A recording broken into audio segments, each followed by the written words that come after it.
guys, what's up? It's Marissa and I'm back for another booktube video, and today I am doing part 2 of my November wrap-up.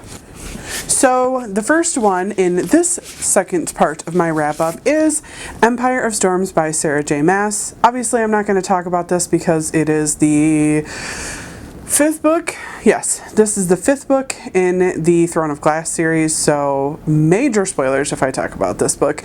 But I did end up giving this one 3 stars. I really didn't like it as much as the rest of the series, so yeah. And the next one is called Midnight Sun by James Dommek Jr. And that one was an Audible original, and I think it was like 3 or 4 hours long maybe. But it's about this indigenous tribe in Alaska, and this guy is talking about the most famous murder that ever happened, or the most famous serial killer that ever was. And apparently this guy was like a film star, but he was also an indigenous actor, and he was from the same tribe as the author of this book. And this guy was kind of around in the time when the murder was committed, and the guy never really said why he did it.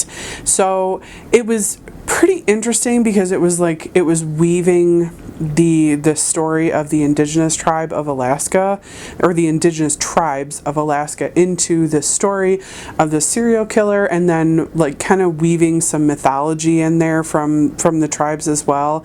The book really didn't have a conclusion to it, so I was pretty disappointed by that. But overall, I mean, not too bad for a free audiobook that was 4 hours long.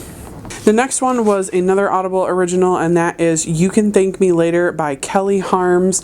That one I ended up giving 4 stars. It was basically about this family, brother, sister, significant others, and they are sitting down for Thanksgiving, and the main woman's sister-in-law, which is her best friend, it has cancer and is diagnosed and ends up dying. And so then the family keeps going through the same ritual every single year, even though the sister-in-law is gone. And of course lots of family drama happens. People learn lessons. I did think it was really good. It is kind of a tearjerker though, I will say that, because it is very character based. So be prepared to shed some tears if you're a wussy like me. Just saying. So the next one I read was The Tower of Dawn by Sarah J. Maas, and this is the 6th book. I think it's the 6th book. I don't know whether I got Empire of Storms and this one mixed up. There's too many damn books in the series. So anyway, it's another book in the Throne of Glass series, and this one I ended up giving 5 stars. I will say, without giving any spoilers, that I hated like the first half of this book, because I thought that Sarah J. Maas just kind of let her characters go to crap. Like, they just didn't have any personality to me. It was like the first 3 or 4 books, it was all this personality and sass, and then the characters kind of went to crap in this for the first half. The second half definitely picked up a lot. The ending was great. This one does not follow the main character, Selena Sardothian, so I think that was part of my problem with it at first, because I kept waiting for her to be really interwoven with it, and that didn't happen. But I did end up really, really liking this book, surprisingly. So the next one that I read was a Kindle book, and that was The Scorpio Races by Maggie Stiefvater. And the whole reason I read this book is because I'm a water baby. My zodiac sign is Cancer. I've always been drawn to water, and I absolutely love horses. So I thought, water and horses, hey, I'm down. And I thought this book was going to be a lot different than it was. Even though the book talks a lot about the Scorpio races itself, the races end up being about 10 pages at the end. So it was a hell of a lot of build-up for not a lot of conclusion. And it's just a lot of drama, a lot of unfinished business. The way this story ended was so crappy that it took my enjoyment level from a 4-star down to a 2-star. And this one I actually did leave a review on Goodreads. If you go check it out, you'll see why. Spoilers in there, I think. I think I did spoilers.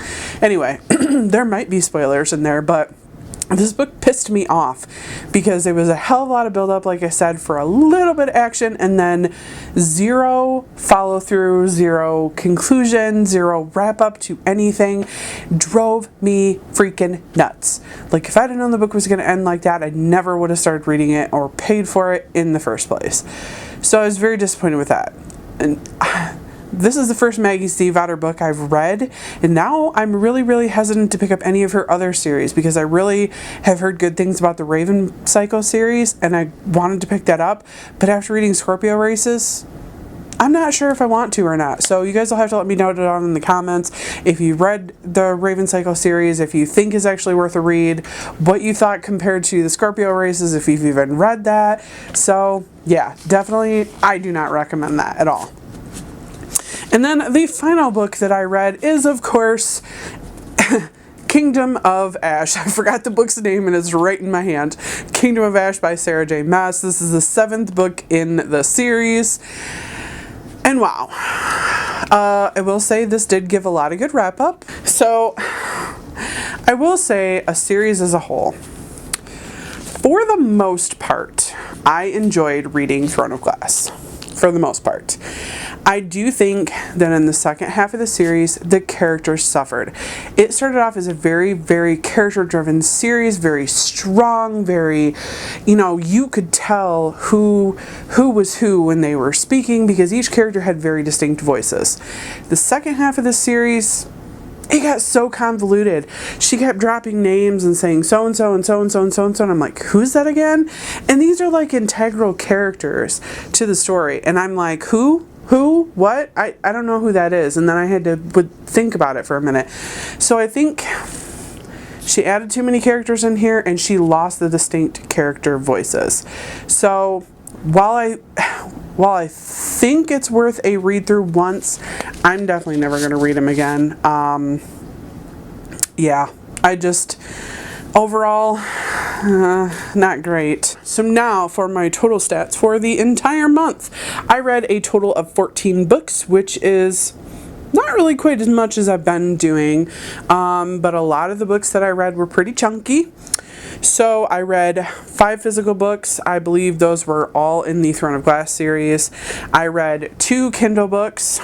I read 7 audiobooks, which seems like a lot, but most of them were the little short Audible original books, which don't take a whole lot of time to get through, especially when you listen to them on 1.5 speed and you drive 2 hours every single day. So yeah, those didn't take too long. Overall, as far as stars, I gave 2 books 5 stars. I gave 5 books 4 stars. I gave 6 books 3 stars, and I gave 1 book 2 stars. I didn't give out any 1 stars. I did DNF a book. I DNF'd The Assassin's Blade. This is the prequel to The Throne of Glass. This is all about Selena Sardothian before the events of Throne of Glass actually start. Now, I think this book came out about halfway through the series being published, so I think the intent is that you were supposed to read it at that halfway point, and I did not. I had all the books at one time, and I read through the entire series, and then I went back and tried to read this. I was so burnt out, and I already knew the stories that were in here because they had been discussed in the books. Maybe not at length like they are in here, but I got like a couple hundred pages in and I'm like, you know what? I can't do this. I'm over it. I'm just over it. So I ended up DNFing this one. And it's not because it sucked. It was just because I was burnt out on it. So yeah. So anyway, that was my November wrap up. I hope you guys had a great reading month, and hopefully we all have a great reading month in December. I'll talk to you later. Bye-bye. Thank you so much for watching my video. I upload every Wednesday and Saturday, and I would really love it if you would like, comment, and subscribe my videos. Have a great day.